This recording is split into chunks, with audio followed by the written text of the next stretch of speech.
Hi everyone! Welcome back to my channel Kavi కథలు.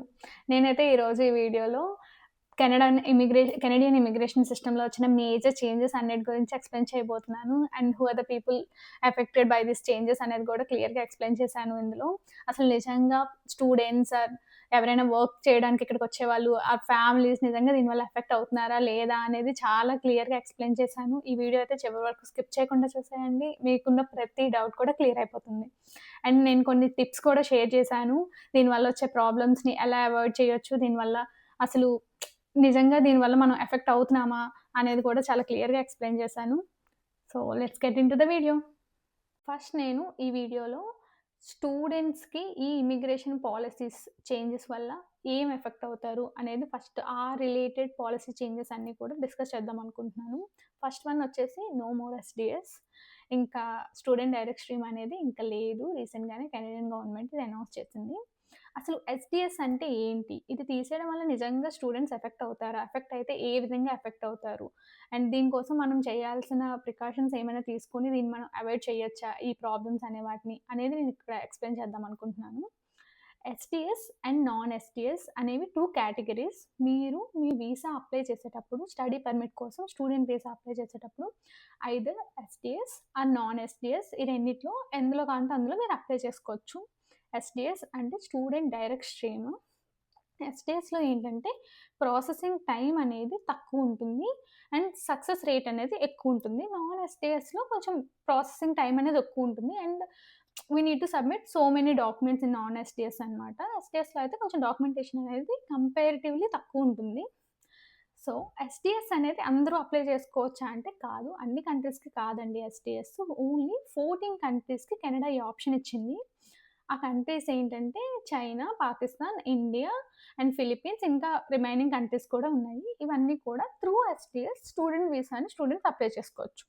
అసలు STS కింద మీరు అప్లై చేసుకోవాలి అంటే ఫస్ట్ మీకు ఒక ఎలిజిబిలిటీ క్రైటీరియా ఉంది. ఆ ఎలిజిబిలిటీ క్రైటీరియా ఏంటి అంటే మీరు 1 year of me tuition fee pay చేసేయాలి అప్లై చేసే టైంకి. స్టడీ పర్మిట్ అప్లై చేసే టైంకి. అండ్ 1 ఇయర్ మీ ఎక్స్‌పెన్సెస్ అన్నీ కూడా ఇక్కడ ఒక కెనడియన్ బ్యాంక్‌లో జీఎస్సీ కింద సేవ్ చేయాలి. ఫస్ట్ అది 10,000 క్యాడ్ ఉండేది. తర్వాత దాన్ని 20,000కి యాడ్ చేశారు. ఆ అమౌంట్ ఏంటంటే ఎవ్రీ మంత్ మీకు బ్యాంక్ ఒక సర్టెన్ అమౌంట్ అంటే మీరు కట్టిన $10,000 ఉన్నాయనుకోండి. దాన్ని ఈక్వల్ 12 పార్ట్స్ చేసేసి ఎవ్రీ మంత్ కొంచెం కొంచెం మీకు ఇస్తారనమాట. సో దట్ మీరు వచ్చిన స్టార్టింగ్‌లో మీకు పార్ట్ టైమ్ లేకపోయినా గూడా ఆ అమౌంట్‌తో మీరు సర్వైవ్ అవ్వచ్చు అనే ప్లాన్‌తో అది పెట్టారనమాట.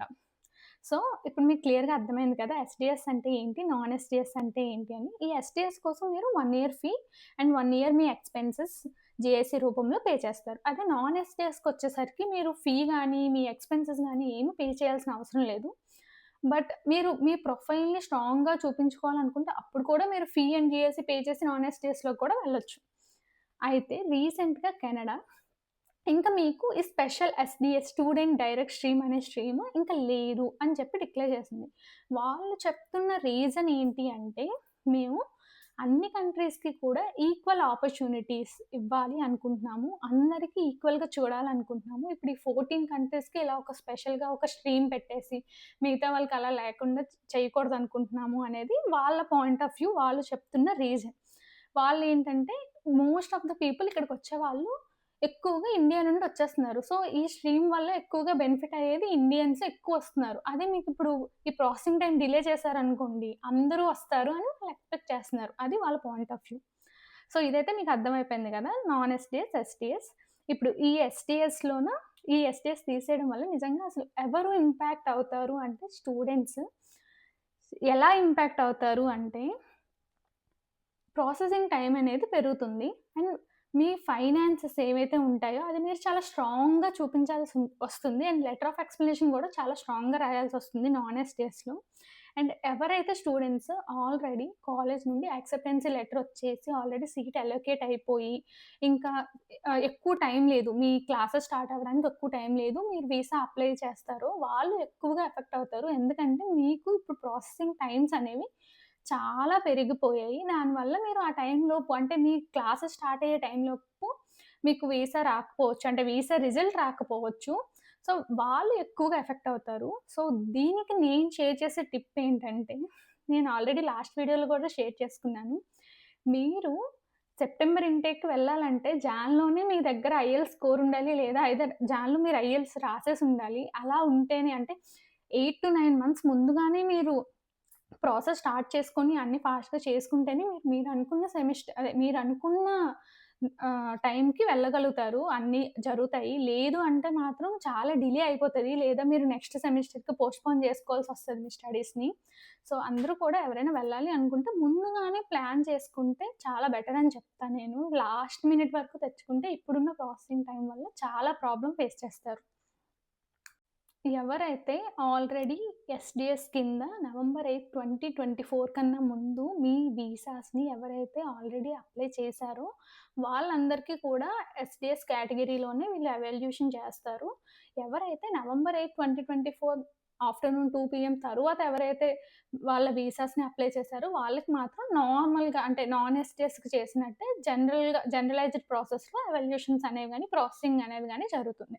అది వాళ్ళకి చెప్పిందనమాట. సో, ఎవరైతే నవంబర్ 8 కన్నా ముందు చేశారో వాళ్ళైతే ఎస్‌టీఎస్‌లో చేసిన వాళ్ళకి ఎస్‌టీఎస్ లానే జరుగుతుంది వాళ్ళ వీసా ప్రాసెసింగ్ అనేది. ఇంకా సెకండ్ వన్ వచ్చేసి ఎవరైతే స్టూడెంట్స్ కెనడాకి స్టడీ పర్మిట్ మీద రావాలనుకుంటున్నారో, వాళ్ళు వాళ్ళ కాలేజ్ ఆర్ యూనివర్సిటీ అనేది డిజిగ్నేటెడ్ లెర్నింగ్ ఇన్‌స్టిట్యూషన్ అవునా? కాదా? అనేది ఖచ్చితంగా చెక్ చేసుకోవాలి. ఇదైతే ముందు నుంచి ఉంది. బట్ ఇప్పుడు చాలా స్ట్రిక్ట్ అయిపోయింది. సో, మీ కాలేజ్ అనేది డిజిగ్నేటెడ్ లెర్నింగ్ ఇన్‌స్టిట్యూషన్‌లో లేదు అనుకోండి, ఇంకా మీకు పీజీడబ్ల్యూపీ అంటే పోస్ట్ గ్రాడ్యుయేషన్ వర్క్ పర్మిట్ అనే దానికి మీరు ఎలిజిబుల్ కాదు. నార్మల్‌గా ఇక్కడ ఎలా ఉంటదంటే, మీరు 1 ఇయర్ కోర్స్ చేస్తే, 1 year post graduation work permit ఇస్తారు. అదే మీరు 2 ఇయర్స్ కోర్స్ చేశారనుకోండి, 3 years post graduation work permit ఇస్తారు. కానీ మీరు చదివే కాలేజ్ డిజిగ్నేటెడ్ లెర్నింగ్ ఇన్‌స్టిట్యూషన్ అయ్యుండాలి. అప్పుడు మాత్రమే మీరు పోస్ట్ గ్రాడ్యుయేషన్ వర్క్ పర్మిట్‌కి ఎలిజిబుల్ అవుతారు. ఒకవేళ మీ కాలేజ్ డిజిగ్నేటెడ్ లెర్నింగ్ ఇన్‌స్టిట్యూషన్ కాదనుకోండి, మీకు పోస్ట్ గ్రాడ్యుయేట్ వర్క్ పర్మిట్ అనేది ఇవ్వరు. సో, ఇది చాలా ఇంపార్టెంట్ స్టెప్. ఎవరైతే స్టూడెంట్స్ ఇక్కడ చదువుకోవడానికి రావాలి అనుకుంటున్నారో, కాలేజెస్ చూజ్ చేసుకునేటప్పుడు అది డిజిగ్నేటెడ్ లెర్నింగ్ ఇన్‌స్టిట్యూషన్ అవునా? కాదా? అనేది ఖచ్చితంగా చెక్ చేసుకోవాలి. నేనైతే ఈ వీడియో డిస్క్రిప్షన్‌లో లింక్ ప్రొవైడ్ చేస్తున్నాను. ఆ లింక్‌లోకి వెళ్లి మీరు మీ కాలేజ్ డిజిగ్నేటెడ్ లెర్నింగ్ ఇన్‌స్టిట్యూషనా? అవునా? కాదా? అనేది చెక్ చేసుకోవచ్చు. ఇంకా కెనడా గవర్నమెంట్ రీసెంట్‌గా తీసుకొచ్చిన ఇంకొక ఇమిగ్రేషన్ పాలిసీ చేంజ్ ఏంటంటే, you have to study a in demand skill program to get a PGWP. అంటే మీరు ఇన్ డిమాండ్ స్కిల్ ప్రోగ్రామ్స్ అని చెప్పి కొన్ని ప్రోగ్రామ్స్‌ని మెన్షన్ చేశారు. ఆ ఇన్ డిమాండ్ ప్రోగ్రామ్స్ చదివితే మాత్రమే మీరు పీజీడబ్ల్యూపీకి ఎలిజిబుల్ అవుతారు. అంటే మీ కాలేజ్ డిజిగ్నేటెడ్ లెర్నింగ్ ఇన్‌స్టిట్యూషన్ అయ్యుండాలి. అండ్ మీరు చదివే program in demand skill program అయ్యుండాలి. అప్పుడు మాత్రమే మీకు మీ స్టడీ అయిపోయిన తర్వాత పోస్ట్ గ్రాడ్యుయేట్ వర్క్ పర్మిట్ అనేది వాళ్ళిస్తారనమాట. సో, నేను దీనిలో డిస్క్రిప్షన్‌లో ఈ లింక్ గూడా పెట్టాను. ఇన్ డిమాండ్ స్కిల్ ప్రోగ్రామ్ అవునా? కాదా? అని చెప్పి మీరు దాన్ని గూడా చెక్ చేసుకోవచ్చు. ఫర్ ఎగ్జాంపుల్ నేనొకటి చెప్తాను. ఇప్పుడు జనరల్ ప్రాజెక్ట్ మేనేజ్‌మెంట్ చదివారనుకోండి మీరు, మీకు పోస్ట్ గ్రాడ్యుయేట్ వర్క్ పర్మిట్ ఇవ్వరు. అదే మీరు ఐటీ మేనేజ్‌మెంట్ చదివారనుకోండి, మీకు పోస్ట్ గ్రాడ్యుయేట్ వర్క్ పర్మిట్‌కి మీరు ఎలిజిబుల్ అనమాట. అలా చాలా చిన్న చిన్న చేంజెస్ ఉన్నాయి. ఇన్ కేస్ మీరు బిజినెస్ అనలిటిక్స్ చదివితే పోస్ట్ గ్రాడ్యుయేట్ వర్క్ పర్మిట్‌కి ఎలిజిబిలిటీ లేదు. అదే ఐటీ బిజినెస్ అనలిటిక్స్ చదివితే పోస్ట్ గ్రాడ్యుయేట్ వర్క్ పర్మిట్‌కి ఎలిజిబిలిటీ ఉంది. సో, మీరు మీ ప్రోగ్రామ్స్ చూజ్ చేసుకునేటప్పుడు చాలా క్లియర్‌గా కొంచెం మంచిగా చూసుకొని, అదసలు పోస్ట్ గ్రాడ్యుయేట్ వర్క్ పర్మిట్‌కి ఎలిజిబిలిటీ ఉన్న ప్రోగ్రామా? అవునా? కాదా? అనేది చెక్ చేసుకొని తీసుకుంటే బెటరు. అండ్ ప్రోగ్రామ్స్ చూజ్ చేసుకునేటప్పుడు కూడా నన్నడిగితే 1 ఇయర్ ప్రోగ్రామ్స్ కన్నా 2 ఇయర్స్ ప్రోగ్రామ్స్ తీసుకుంటే మంచిదని జెప్తాను నేను. మీరు 1 ఇయర్ ప్రోగ్రామ్ తీసుకుంటే 1 ఇయరే వర్క్ పర్మిట్ వస్తారు. ఆ 1 ఇయర్ వర్క్ పర్మిట్‌లోనే మీరు నాక్ జాబ్ చేసేసి పీఆర్ తెచ్చుకోవడం ఇదంతా చాలా కష్టం. అది చాలా రేర్ కేసెస్‌లో జరిగేది. సో, మీరు 2 ఇయర్స్ ప్రోగ్రామ్ మీరు తీసుకునేటప్పుడే 2 ఇయర్స్ తీసుకుంటే బెటరు. కొంతమంది 1+1 చదువుతారు. అంటే 1 ఇయర్ చేశాక మళ్ళీ దాన్ని ఇంకొక ప్రోగ్రామ్ తీసుకొని మళ్ళీ స్టడీ పర్మిట్ ఎక్స్‌టెన్షన్‌కి వెళ్లి సెకండ్ ఇయర్ చేస్తారు. బట్ ఇప్పుడున్న ప్రాసెసింగ్ టైమ్స్, ఈ రూల్స్ ఎప్పుడు ఎలా చేంజ్ అయిపోతున్నాయి అనే దాని వల్ల మీరు అది కొంచెం రిస్కీ అని చెప్తా నేను. ప్రోగ్రామ్స్ చూజ్ చేసుకునేటప్పుడు 2 ఇయర్స్ ప్రోగ్రామ్స్ చూజ్ చేసుకోండి. అదైతే చాలా better. And third major change వచ్చేసి ఐఎల్టీఎస్ ఫర్ పీజీడబ్ల్యూపీ.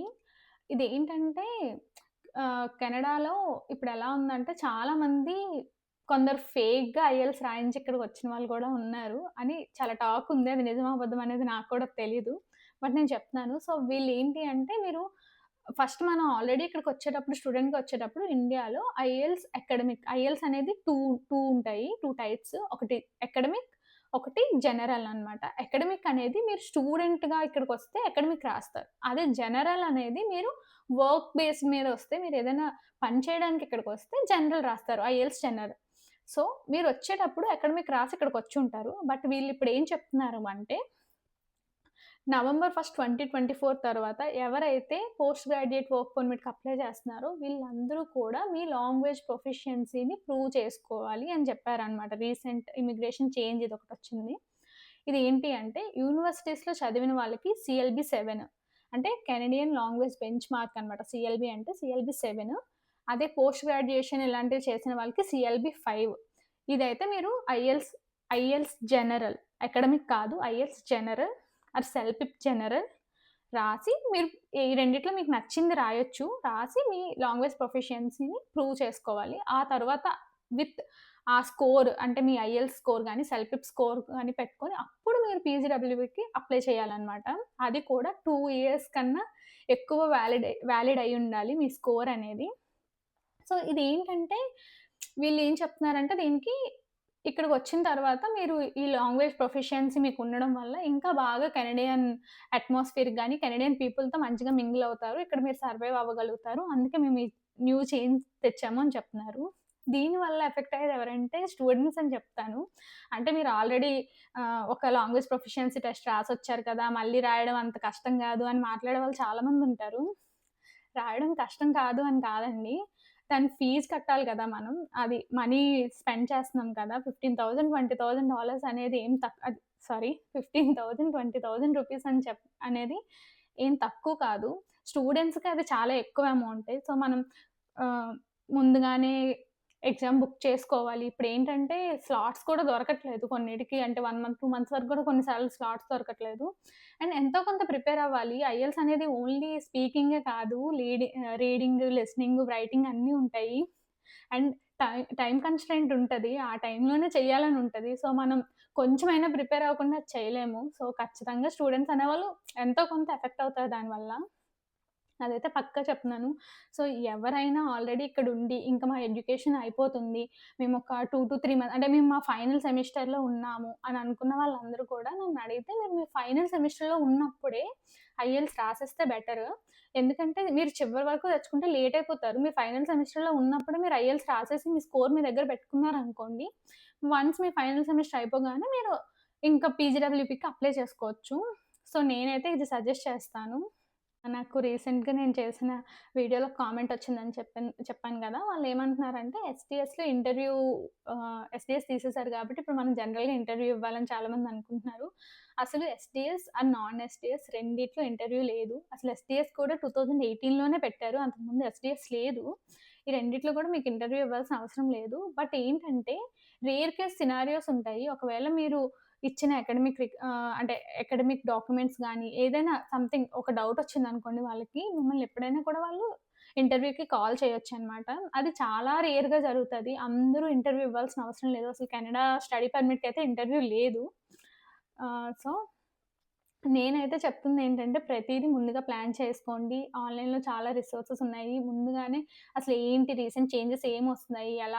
ఎవరు ఎఫెక్ట్ అవుతారు? మనం ఎఫెక్ట్ అవుతున్నామా? లేదా? దీనికి ఏం చేస్తే బెటర్? అనేది ముందుగా తెలుసుకుంటే చాలా బెటరు. నేనైతే డిస్క్రిప్షన్‌లో ప్రతి దానికి లింక్స్ ఇచ్చాను. డిజిగ్నేటెడ్ లెర్నింగ్ ఇన్‌స్టిట్యూషన్స్ కానీ, ఇండిపెండెంట్ ప్రోగ్రామ్స్ ఏంటి? అండ్ ఐఆర్‌సీసీ వెబ్‌సైట్ లింక్ కూడా పెట్టాను. అందులో రీసెంట్‌గా ఎటువంటి ఇమిగ్రేషన్ పాలిసీ చేంజెస్ వచ్చినా కూడా వాళ్ళక్కడ మెన్షన్ చేస్తారనమాట. అది కూడా పెట్టాను. అండ్ ఐఎల్స్ ప్రిపేర్ అవ్వడం గురించి కూడా నేనొక వీడియో చేద్దాం అనుకుంటున్నాను. ఖచ్చితంగా చేస్తాను. So, that's it guys. Thank you for watching. మీకు గాని నా వీడియోస్ నచ్చినట్టయితే please like, share and subscribe to my YouTube channel Kavi Kathalu. And మీకేమైనా డౌట్స్ ఉంటే ఖచ్చితంగా పింగ్ చేయండి. I will definitely help you out. Okay. Bye.